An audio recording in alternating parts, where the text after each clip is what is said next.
Hi everyone, welcome to agri with mnemonic. As you know कि इसका introduction rice के regarding जो है हमने कर लिया है। आज हम उसकी वैरायटी से स्टार्ट करने वाले। सो देखो, जो first dwarf variety of rice थी वो डेवलप की गई थी वर्ल्ड लेवल पे ही, TN1। कहाँ पे? ताइवान में। कब? 1964 से 65 में ये वैरायटी को तैयार किया गया था। कैसे बनाई थी? First high yielding dwarf variety developed in the world is IR8। ठीक है। अब जो हाई यील्डिंग ड्वार्फ वैरायटी कौन सी थी? वो थी IR8। और जो सबसे पहले ड्वार्फ वैरायटी थी वो कौन सी थी? TN1 by the cross between पीटा एंड डिजीवुजिन। ठीक है। अब जो IR8 थी ये मनीला फिलीपींस के अंदर बनी थी, और ये वाली TN1 थी ताइवान के अंदर बनी थी। और जो डिजीवुजिन है ये ताइवान के एक फार्मर थे, उसने नोटिस किया कि उसके कुछ प्लांट ऑटोमेटिकली शॉर्ट हाइट हो गए हैं। ठीक है। तो क्या हो गया था पूरे फील्ड में, वो जो प्लांट थे उनमें आ गई थी म्यूटेशन, जिसकी वजह से जीन अल्टरेशन हुआ तो उनकी हाइट छोटी रह गई। तो ये जो डिजीवुजिन है इसका मतलब ही है स्मॉल स्टेम। ठीक है। उनके जो स्टेम थे वो काफ़ी स्मॉल हो गए थे, तभी तो हाइट कम होगी। तो इसका मतलब ही ये है। तो तब TN1 कैसे बनाई थी? ये डिजीवुजिन लिया और वहीं की कोई एक लोकल वैरायटी ले ली। ठीक है। डिजीवुजिन और लोकल वैरायटी से क्या बनाया था? TN1 बनाया था। अब ये जो डिजीवुजिन है फिलिपिन मनीला के अंदर लेके गए, जहाँ पे इंटरनेशनल राइस रिसर्च इंस्टीट्यूट है, क्योंकि बनाई ये इंटरनेशनल राइस रिसर्च इंस्टीट्यूट 1966 में था, है ना। तो उससे पहले जो 64 में आ गई थी वैरायटी, वो तो ताइवान में ही बनेगी।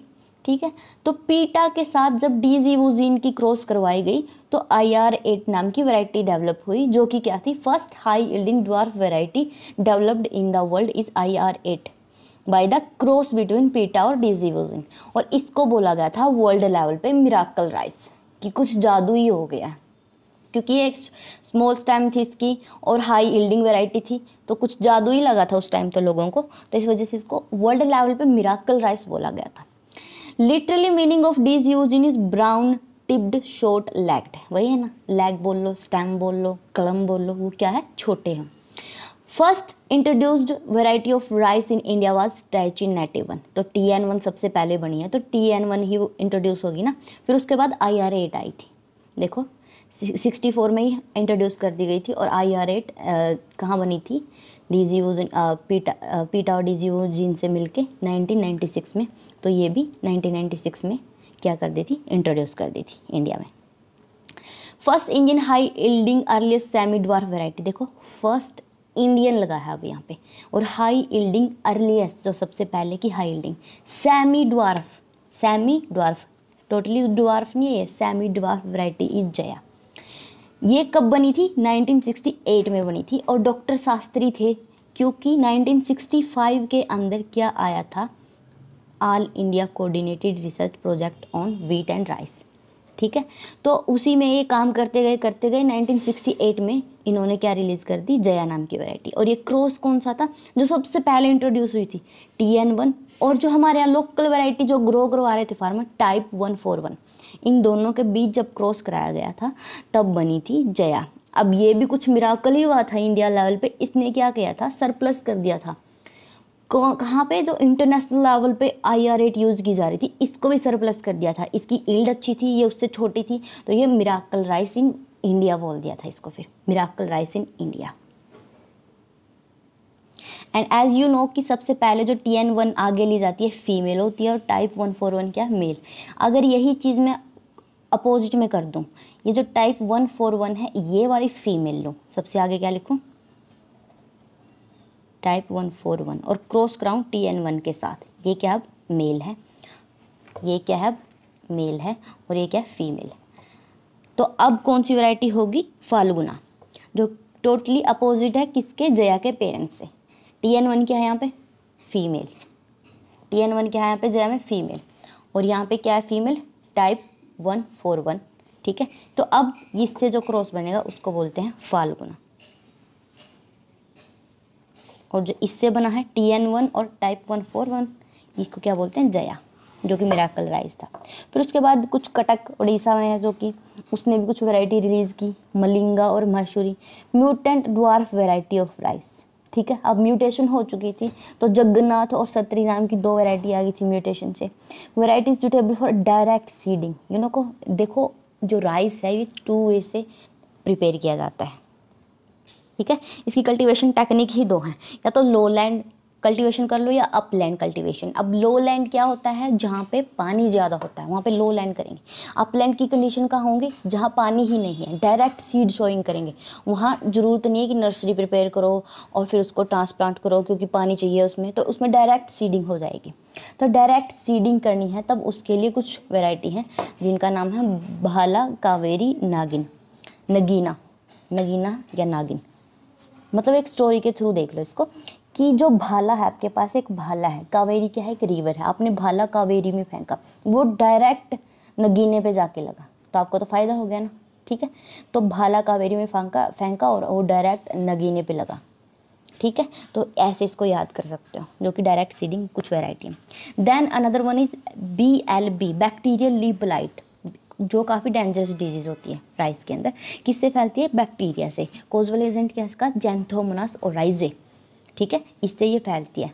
तो अगर इससे टॉलरेंट वैरायटी चाहिए तो TKM 6 नाम की वैरायटी। और ये अभी फ्रीक्वेंटली क्वेश्चन आस्क है कि TKM वैरायटी किस क्रॉप से एसोसिएट करती है, तो किससे है, वो राइस की ही है, TKM, ठीक है। सैलिनिटी टॉलरेंट, कि अगर सैलाइन सोइल हो जाए उसको टॉलरेंट करना, तो IR8 और लूनीसरी। देखो लूनी मतलब लवण, नमक, ठीक है, तो उसी के नाम से saline tolerant. Suitable for water locked condition, water locked में जलमग्न, जलवनी, देखो जल पहले ही है इनमें, तो वाटर लॉक्ड ही होगा। First hybrid of basmati in the world में ही सबसे पहले बासमती का क्या बनाया था, हाइब्रिड, तो वो क्या था, PRH10 hybrid, H for hybrid, R for rice का हाइब्रिड, ठीक है। तो पहली बार कौन सा था, PRH10 वर्ल्ड में था ये, ठीक है। किसने बनाया था, IARI, ठीक है, जो कि एक एरोमेटिक वैरायटी थी, अरोमा था इसके अंदर। फर्स्ट हाइब्रिड ऑफ राइस, ये बासमती का था, PRH10, ठीक है। अब अगर बात करेंगे first hybrid in rice in India, क्योंकि पहला हाइब्रिड बासमती का नहीं बोल रही मैं इधर, अकेला हाइब्रिड सबसे पहले चाइना ने डेवलप किया था, ठीक है। लेकिन अगर इंडिया में पूछे क्या था, वो CoRH1 था, जो कि 1994 में जाके डेवलप हुआ था पहला हाइब्रिड। और बासमती हाइब्रिड कहाँ था, PRH10 था। Then variety release from IARI ने कुछ अलग से वैरायटी भी रिलीज की थी, जिनका नाम है नोरेन 8। अब नोरेन 8 से याद कर सकते हो आप नोरेन 10, जो कि एक ड्वार्फिंग सोर्स है किसका, वीट का। तो नोरेन 10 देख के क्या हो सकता है कि आपको लगे कि ये तो नोरेन 10 है तो वीट की मिलेगी, नहीं, अपोजिट ऑफ दैट, ये राइस की वैरायटी है। Then Pusa Basmati 1, Pusa Basmati 1 it's world's first high yielding dwarf variety है। अब क्या है, ये वर्ल्ड की फर्स्ट है और हाई यील्डिंग ड्वार्फ वैरायटी है अंडर क्वालिटी राइस। तो किसने डेवलप की थी, IARI ने, थ्रो कन्वर्जेंट ब्रीडिंग। अब कन्वर्जेंट ब्रीडिंग क्या होता है कि डिज़ायरेबल ट्रेट है, आपको कुछ ट्रेट अच्छे लगे किसी प्लांट में, क्या है, मल्टीपल पेरेंट्स। देखो डिज़ायरेबल ट्रेट जो कि मल्टीपल पेरेंट्स है, देखो किसी का आपको कलर अच्छा लगा, किसी को आपको ग्रेन का साइज़ अच्छा लगा, किसी में आपको पैनिकल अच्छे लगे, किसी का आपको स्टेम अच्छा लगा, ठीक है। वो सारे जो अच्छे जितने भी गुण लगे आपको, उन सबको एक वैरायटी के अंदर लेके आना, उसको बोलते हैं कन्वर्जेंट ब्रीडिंग प्रोग्राम, ठीक है। तो कन्वर्ज करो भाई, सभी को एक में कन्वर्ट करो, ठीक है, ऐसे कन्वर्जेंट ब्रीडिंग याद कर सकते हो। एंड अदर वैरायटी कुछ पद्मा, जो कि अपलैंड के लिए, अपलैंड कहाँ, जहाँ पानी की ज़रूरत नहीं है राइस को सोक करने के लिए, आप बोल सकते हो जहाँ पानी अवेलेबल नहीं है, उस कंडीशन में अपलैंड राइस कल्टीवेशन की जाती है। देन पंकज, जो कि पंकज क्या होता है, जो पंकज कमल को बोलते हैं आई थिंक, तो वो भी पानी में ही खिलता है, तो वाटर लॉक्ड। रत्ना, चंबल, सीता, साबरमती, ये कुछ अलग से वैरायटियाँ। देन सीड रेट क्या है, सीड रेट क्या है, अगर आपको ब्रॉडकास्टिंग करनी है, लिए सीड और फेंक दिए बिना देखे कि वो कहाँ जा रहे हैं, तो वही है ब्रॉडकास्टिंग, ठीक है। तो उसमें क्या होगा, 100 kg पर हेक्टेयर लगेगा, ठीक है। एंड अगर ड्रिलिंग यानी कि ट्रैक्टर आगे चला, उसके पीछे सीड ड्रिलिंग लगी है, अगर वो एक रो टू रो डिस्टेंस मेंटेन करते हुए चल रहा है, तो उसमें क्या चलेंगे, 60 kg पर हेक्टेयर इतनी सीड लगेगा, 60 ड्रिलिंग के लिए 60। हाइब्रिड राइस, अब इसमें तो बहुत कम लगता है, 50 kg ही इनफ होता है पर हेक्टेयर हाइब्रिड राइस अगर आप ग्रो करवा रहे हो। डपोग मेथड, ये भी एक मेथड है नर्सरी का। इसमें क्या होता है, 1.5 से 3 kg पर मीटर स्क्वायर लगेगा, किसमें, नर्सरी में। फिर उसके बाद ट्रांसप्लांट कर दिया जाता है ये। Then row to row, plant to plant distance कितनी रखनी है तब आप ट्रांसप्लांट कर रहे हो इसको, तो 20 × 10, यानी कि रो टू रो, एक रो से एक रो के बीच में ये 20 होनी चाहिए, और एक प्लांट से दूसरे प्लांट के बीच में ये क्या होनी चाहिए, 10 सेंटीमीटर की डिस्टेंस होनी चाहिए। ओके। देन अगर मैं फर्टिलाइज़र की बात करूँ, ये सीड रेट पढ़ लिया हमने। फर्टिलाइज़र क्या होता है, NPK यूज़ करेंगे, जो कि एक मैक्रो है, मैक्रो न्यूट्रिएंट है। NPK है, नाइट्रोजन 100 और P और K 60-60, और 25 जिंक सल्फेट है जो, वो भी यूज करना है लास्ट पर लिंक पे, क्योंकि क्या है, जिंक की डेफिशिएंसी से खैरा डिजीज भी हो जाती है ना।